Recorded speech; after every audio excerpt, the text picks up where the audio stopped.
9 सालों से दोनों के प्रेम संबंध चल रहे थे, एक दूसरे के साथ घूमते थे, बर्थडे मनाना, वैलेंटाइंस डे मनाना और जिंदगी बड़ी बढ़िया चल रही थी। और 9 सालों के प्रेम संबंध के बाद दोनों की शादी होती है। शादी बड़े ही धूमधाम से होती है, दोनों की खुशी का ठिकाना नहीं था।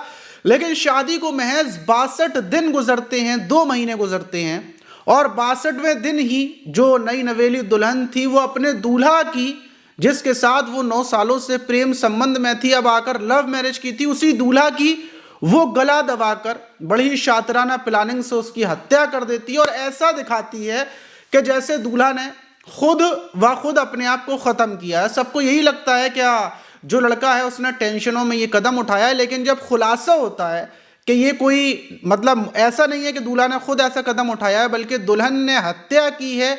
और जब पुलिस दुल्हन को पकड़ती है और पूछताछ करती है कि आखिर तुम तो 9 सालों तक इस लड़की के साथ थी, तुमने लव मैरिज की थी, अपनी मर्जी से शादी की थी, फिर 9 सालों तक साथ रहने के बाद भी ऐसा शादी के बाद क्या हुआ कि तुमने हत्या कर दी? अगर तुम 9 साल तक साथ में रही तो तुम ऐसा कर सकती थी, अगर तुम्हें लड़का पसंद नहीं था तुम शादी नहीं करती। लेकिन ऐसा क्या हुआ कि 2 महीने के अंदर अंदर तुम्हें लड़का बुरा लगने लगा और उसकी हत्या करती? जब वो वजह बताती है तो वो वजह सुनकर पुलिस वाले ही क्या, आप भी सुनकर हैरान हो जाएंगे, क्योंकि हर लड़का और लड़की दोनों जब शादी से पहले होते हैं तो एक अलग जिंदगी होती है, लेकिन जब वो शादी के बंधन में बंध जाते हैं तो वक्त और हालात पूरे तरीके से बदल जाते हैं। और फिर क्या होता है, कैसे होता है, वो आपको इस घटना में, इस कहानी में पता चलेगा।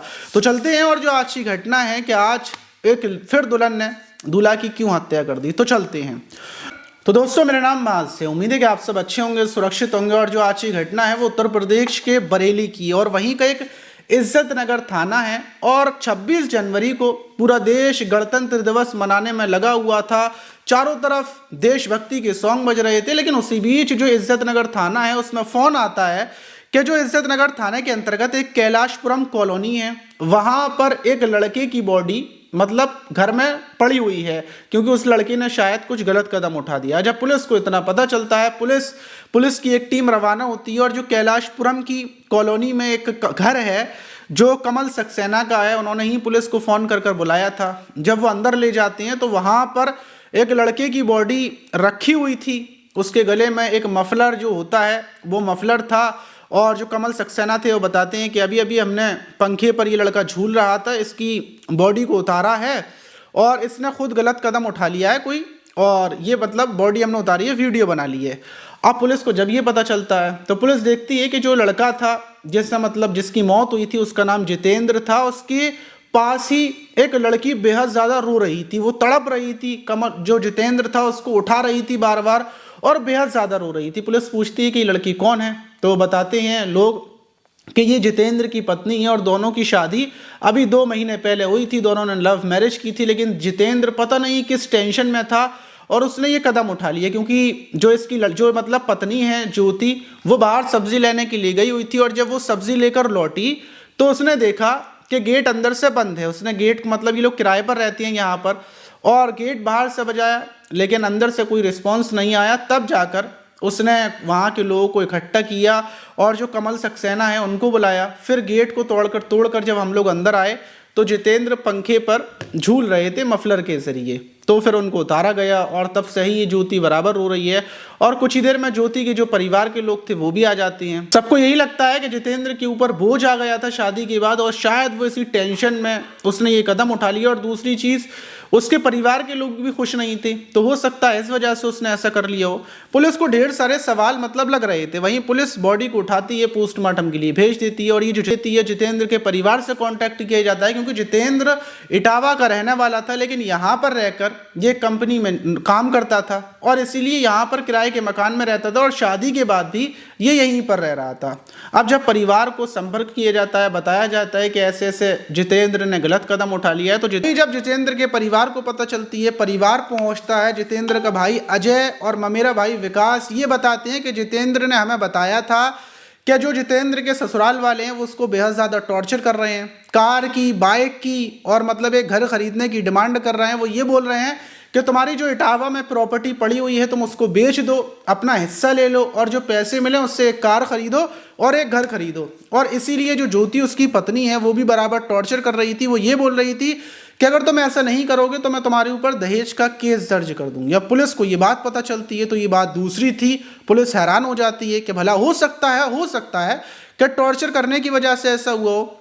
और जितेंद्र के परिवार के कहने पर पुलिस ब्लैकमेलिंग का और आरोप लगाते हुए और उकसाने का आरोप लगाते हुए जो ज्योति का परिवार था उसके ऊपर केस दर्ज कर लेती है। ज्योति के पिता कालीचरण, ज्योति की मां चमेली और भाई दीपक, इन लोगों के ऊपर पुलिस केस दर्ज कर लेती है और इनको हिरासत में ले लेती है। दूसरी तरफ पोस्टमार्टम होने के लिए गया हुआ था और जैसे ही पोस्टमार्टम रिपोर्ट आती है तो उसमें पता चलता है कि ये कोई जो जितेंद्र था उसके गलत कदम उठाने की वजह से जितेंद्र की मौत नहीं हुई, बल्कि जितेंद्र की हत्या करने के बाद उसको पंखे पर झुलाया गया है। मतलब ऐसा नहीं है कि मतलब उसने खुद ऐसा कदम उठाया था, पहले उसकी गला दबाकर हत्या की गई है, फिर उसके बाद मतलब उसको टांगा गया है कि ऐसा लगे कि जितेंद्र ने ही कदम खुद उठाया था। पुलिस समझ जाती है कि कत्ल का मामला है।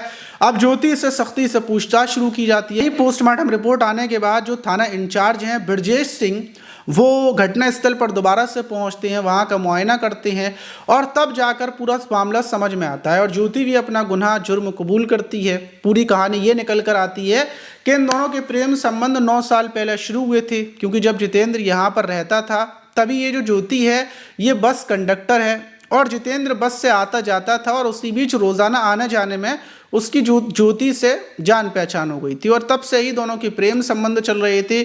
और प्रेम संबंध चलने के बाद 9 साल तक दोनों के प्रेम संबंध चलते हैं और फिर परिवार वाले भी 9 साल का प्रेम संबंध देखने के बाद मान जाते हैं। जितेंद्र की उम्र लगभग 32 साल थी और 25 नवंबर 2025 को जितेंद्र और ज्योति की शादी होती है। शादी बड़े ही धूमधाम से होती है, सारे रिश्तेदार आते हैं, लेकिन जो ज्योति का परिवार था वो इस शादी से नाखुश था। वहीं शादी हो जाती है और शादी होने के बाद जितेंद्र जिस मकान में किराए के मकान में रहता था वहीं पर ये अपनी नई नवेली दुल्हन को लेकर जाता है। वक्त गुजरता रहता है लेकिन ये जो ज्योति थी ये बोलना शुरू करती है कि तुम एक कार लो और तुम्हारी इतनी सारी प्रॉपर्टी है, क्योंकि जितेंद्र के नाम में लाखों रुपए की प्रॉपर्टी इसकी इटावा में पड़ी हुई है। और ज्योति इससे बराबर बोल रही थी क्या तुम उस जगह को बेचकर यहीं पर बरेली में एक मकान ले लो, हम मकान में रहेंगे और एक कार ले लो, कार में घूमा करेंगे और वो कार मेरे नाम में करना। मतलब ज्योति घर कार सब अपने नाम में करवाना चाहती थी और इसी लालच में उसने जितेंद्र से शादी की थी, लेकिन जितेंद्र मानने को तैयार नहीं था और ऐसे ही कर वक्त गुजरता जा रहा था। और 25 दिन पहले जितेंद्र जिस मकान में रहता था उस मकान को ये खाली करवाकर नई जगह पर लाती है, कैलाशपुरम कॉलोनी में जो कमल सक्सेना का घर है वहाँ पर आती है और वहीं पर किराए के मकान में ही किराए के रूम में रहने लगती है। और फिर 26 जनवरी को इसने घटना को कैसे अंजाम दिया वो भी मैं आपको बताता हूँ। तो 26 जनवरी को जितेंद्र को इसने खाने में ढेर सारी नींद की गोलियां मिला दी।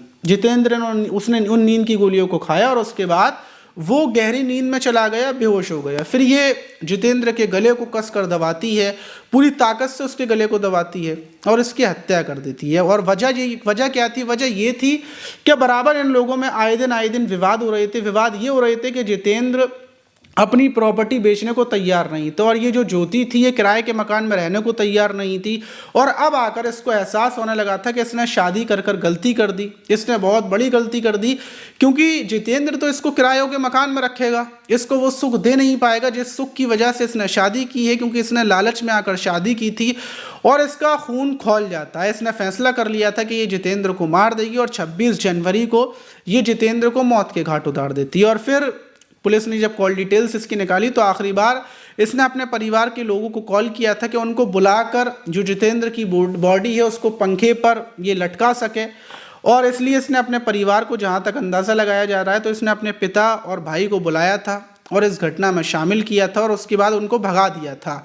वहीं पुलिस सीसीटीवी कैमरास की भी रिकॉर्डिंग निकाल रही है और सारी रिकॉर्डिंग और प्रूफ इकट्ठे करने के बाद इन लोगों के ऊपर कठोर से कठोर कार्रवाई करेगी। लेकिन इस घटना के आने के बाद हर कोई हैरान है कि भला शादी की 9 साल तक प्रेम संबंध के बाद और सिर्फ शादी के 2 महीने में इस घटना को अंजाम दे दिया, तो ऐसा क्यों होता है ये भी मैं आपको बताऊं। देखिए ऐसा होता है कि जब 2 लोग लड़का लड़की दूर होते हैं तो उनके बीच लड़ाइयाँ ज़रूर होती हैं, लेकिन दूरी की वजह से एक दूसरे के दिल में थोड़ा सा प्यार होता है कि जैसे याद आ जाती है लड़के को या लड़की को और फिर वो लोग बात कर लेते हैं, गलतियाँ मान लेते हैं।